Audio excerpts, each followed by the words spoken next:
Welcome to the seminar series on sewer and pipeline engineering. My name is Bert Bosseler and I am the Scientific Director of the IKT Institute for Underground Infrastructure. In this seminar session we will be dealing with the rehabilitation of sewers and pipelines, and this time it's about the topic of repair. And we want to do this in 3 steps. First, we want to clarify how the term repair is defined in sewer and pipeline engineering. And then we look at some typical damage scenarios. And finally, we will take a look at the different repair methods and techniques. But let's start with the term repair. When do we speak of a repair in practice? And what do the standards and regulations say?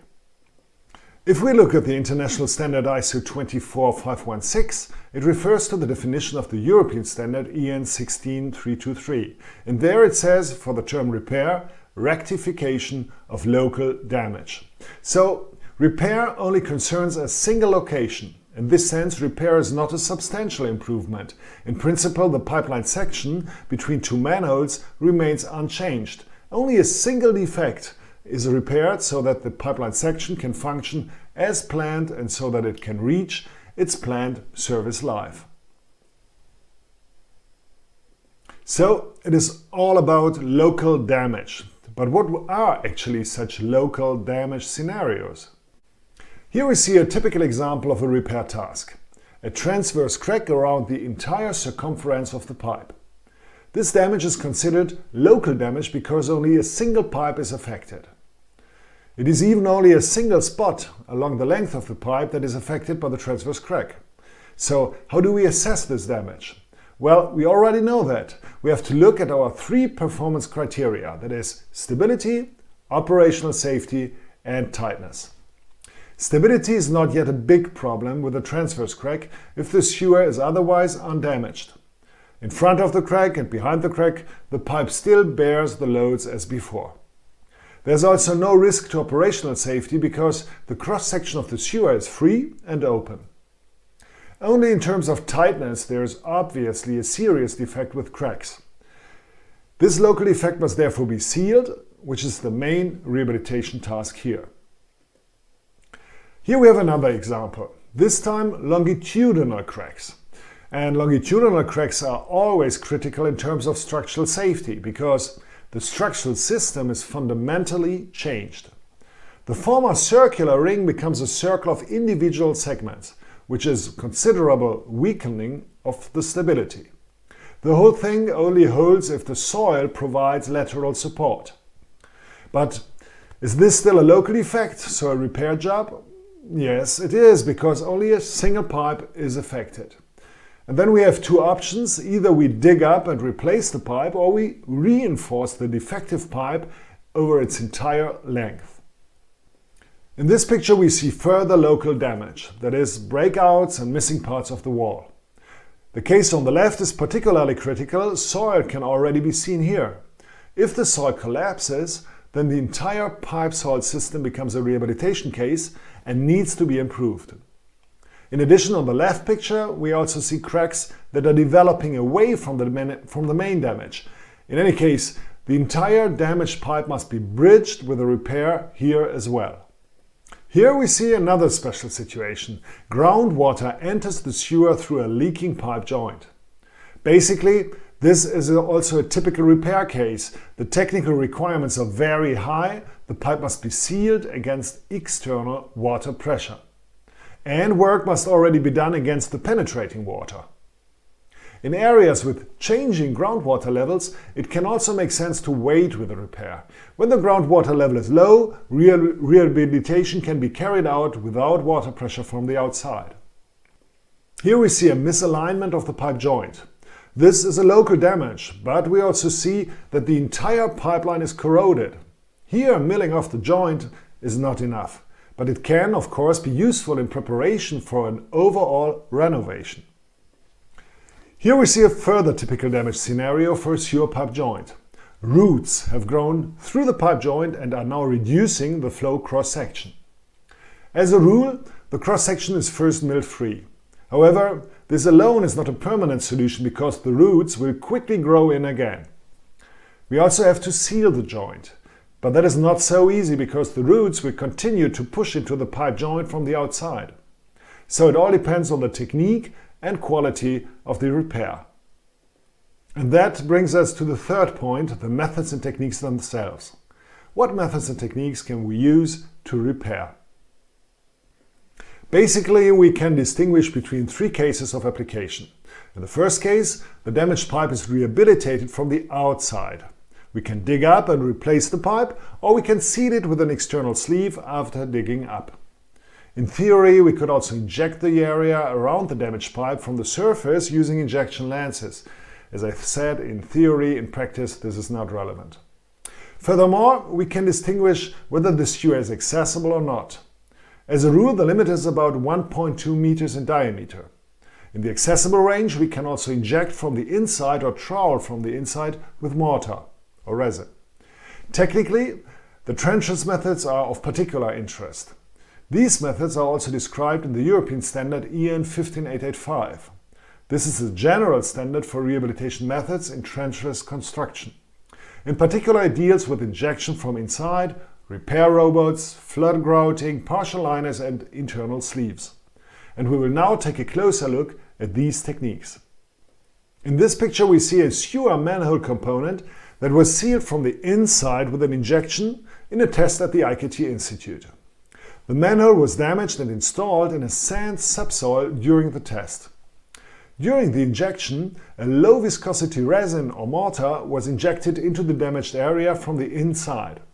This material penetrates into the pore space and becomes bonded with the grains of the soil. As a result, we then get these injection bodies that adhere firmly to the surface and so seal the manhole. And injection also works in non-accessible sewers. Here we see pictures from test sections that were rehabilitated in an IKT product test.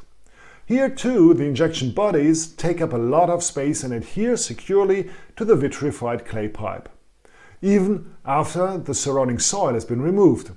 The question remains, of course, how does the material get there? Well, for this purpose we use such rehabilitation package, for example. The packer contains 1 or 2 grouting openings. These are positioned as closely as possible to the damaged area. Then the renovation resin is fed to the packer via hoses. Usually there are 2 components that are mixed together directly at the repair spot and then pumped into the damaged area under pressure. The packer then remains at the repair spot until the mixed resin has cured. Here we see a sketch showing the principle of the process. The injection material penetrates into the cavities and fills them. And the material is so low viscosity that it can also penetrate the pore space of the soil and bond with the soil grains. The soil grains in the resin then form a solid body that can also contribute to the structural stability of the pipe soil system. Injection is not only possible in the straight sewer section, but also for connecting the lateral sewers. Here we see pictures from another product test in which we tested connection systems. In picture A, we see the damage to be repaired. It is an improperly connected lateral sewer. The main sewer was broken up and the connection pipe was only placed in front of it. During the repair, the injection packer is pushed into the lateral and seals it against the main sewer. The injection resin can then precisely fill the connection joint area. On picture B we see the result, a smooth and tight connection. Picture C shows the same connection, but this time the picture is taken from the connection pipe in the direction of the main sewer. As already mentioned, injection methods are characterized by the fact that the resin penetrates the pore space of the soil and bonds with the soil grains. In this picture we see the result on a previously leaking clay pipe joint. The solid injection body adheres to the pipe shaft and seals it. We can also see the pure injection resin in the socket itself, which provides additional sealing here. Let us now turn to the robotic methods. With these methods, a mechanical tool is moved to the damaged area on a carriage. At the same time, a camera is brought in so that the tool can be used very accurately under camera observation. The whole thing is controlled from above ground by a technician.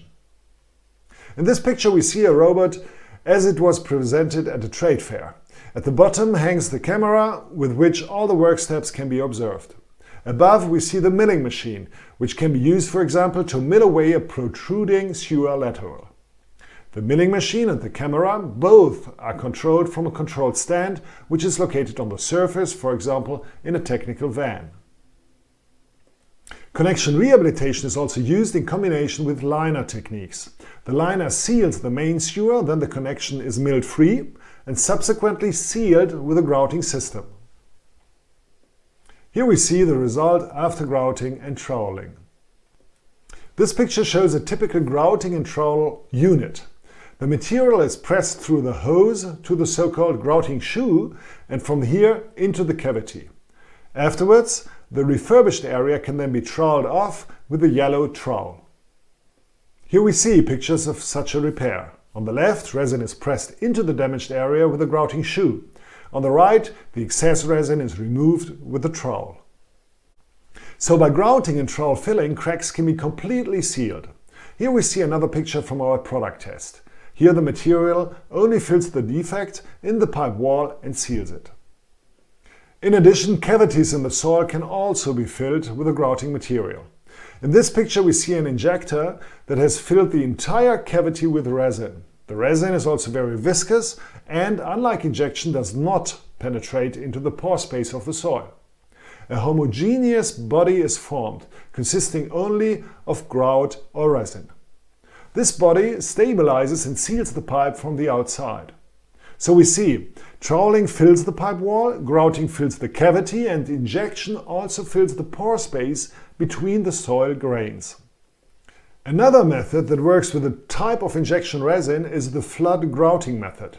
Here too, two resin components are used that only cure together after mixing. In the first step of the process, the area to be rehabilitated is sealed off.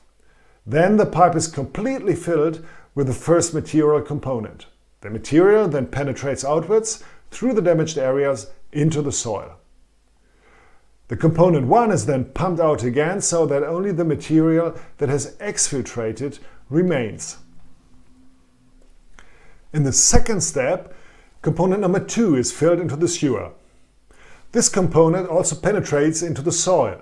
The aim is for it to mix there with the remains of the first component.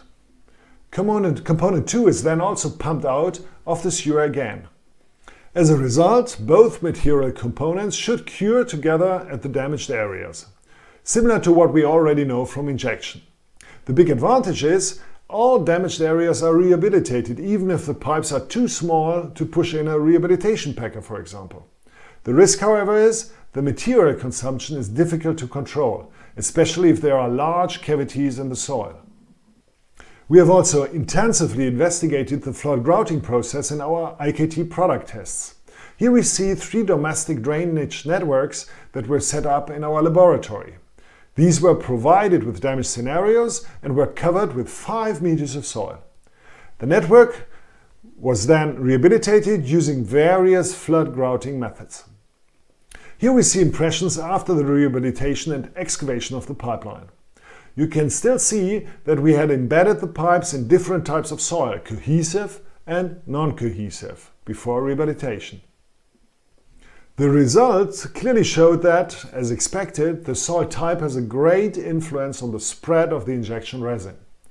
On the left we see a sandy soil, into which the injection resin has completely penetrated. It had stabilized the soil into a solid body that also sealed the pipeline. On the right, we see areas where the pipeline lay in cohesive soil material. The injection material could not penetrate the soil here. These pictures underline the conflict of objectives. If the material is kept in place for so long that it would even penetrate cohesive soil layers, then in other sandy areas far too much material would exfiltrate. As a result, it is recommended to use the flood grouting method only in areas with uniform soil properties, preferably with non-cohesive soil. Now we come to one of the most common methods for repairing sewers, the short liner method, also called partial lining. In this schematic diagram we see on the top left how first a fabric mat usually made of GRP, is impregnated with a resin. This mat is then wound onto a rehabilitation packer, which is what we see at the top right. At the bottom left, the packer then moves to the damaged area, and there the short liner is pressed against the wall and held in place until the resin has cured. At the bottom right, we see the result of the rehabilitation. The short liner sticks to the pipe wall over the entire circumference and seals it. Here we see pictures from a real rehabilitation in one of our IKT product tests. The workers of the contractor soak the fabric mat with resin and distribute the resin as evenly as possible. In the process, the mat is usually folded up into several layers one by one. The short liner is then wound onto the packer and inserted into the pipe via the manhole and moved to the damaged area. At the point of damage, the packer is then inflated and the liner is pressed against the broken pipe, cured, and thereby bonds to the old pipe. Here we see typical results of short liner repairs in our tests. The short liners bond evenly around the entire circumference of the pipe and they completely line the pipe in the damaged area. It is important to note that the short liner must always be long enough to bind into undamaged areas. If the whole pipe is damaged, the short liner must bind into the neighboring pipes and bond there securely. This is also important because the old pipe is subjected to internal pressure when the packer is inflated. Already existing cracks can then break open further due to the internal pressure, and then they can quickly extend over the entire pipe. The edge area of the short liners must bond extremely well, because when we later clean the sewer with high pressure jets, the jets attack the edge area in particular and can damage the liner there or even tear it out of the sewer. Good bonding of the edges is therefore essential. Another repair method are internal sleeves. These sleeves consist of a steel sheet and an outer elastomeric sheath that is provided with embossed sealing studs. The sleeve is put on a packer, then moved to the damaged area and clamped there. There is a lock mechanism in the metal sheet that can only run in one direction and therefore prevents the sleeve from deforming backwards. The packer can therefore be released and pulled out of the sewer immediately after positioning the sleeves. A prerequisite for clamping the sleeve in the old sewer, however, is that the old pipe salt system also offers sufficient resistance, because the sealing effect is only ensured by the contact pressure of the sealing studs. They only offer resistance to the water pressure if they themselves are under pressure. And that means if the old pipes give way outwards, then the compression of the sealing is gone. This repair method also has to tie into intact pipe sections. Since the sleeve is relatively short, it is ideal for sealing leaking joints where the pipe themselves are still undamaged and can provide the necessary abutment for the sealing. Here we see the sleeves after installation in our test track. On the left, it is the sleeve with the elastomeric sheath that we have just seen. On the right, we see a method where the sleeve is combined with the short liner. The short liner sits on the outside of the sleeve. The primary function of the sleeve is to press the short liner against the old pipe during the curing process. In this way, the packer can be removed at an early stage. And this brings me to the end of my presentation. We have learned that repair techniques are used to repair local damage. The corresponding damage scenarios comprise a maximum of one pipe length, one pipe joint, or one lateral connection. There are numerous repair methods also in trenchless technology. These include injection, grouting, repair robots, and also the flood grouting method. Short liners are very common, and we can also work with internal sleeves. So there are many options for repairing sewers and pipelines. Thank you.